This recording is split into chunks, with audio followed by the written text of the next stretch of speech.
In this tutorial, I will show you that how you can fix slow download speeds on your Windows 11 computer or laptop in just few steps.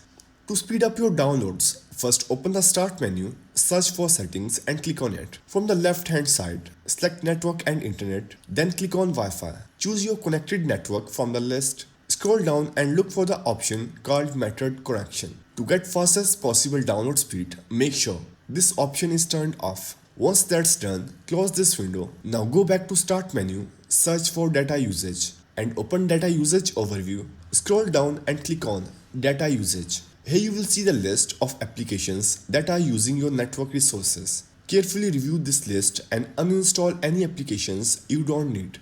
Some of these apps may be running in the background and consuming your internet bandwidth. After removing unnecessary apps, close the window and check if your download speed has improved. If the issue is still not resolved, open the Start menu, search for Control Panel and open it. In the top right corner, set View by Large Icons, then click on Network and Sharing Center. From the left panel, select Change Adapter Settings.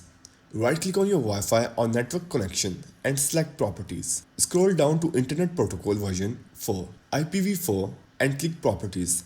Select Use the following DNS server addresses, then enter 8888 and 8844. Click OK and close the window.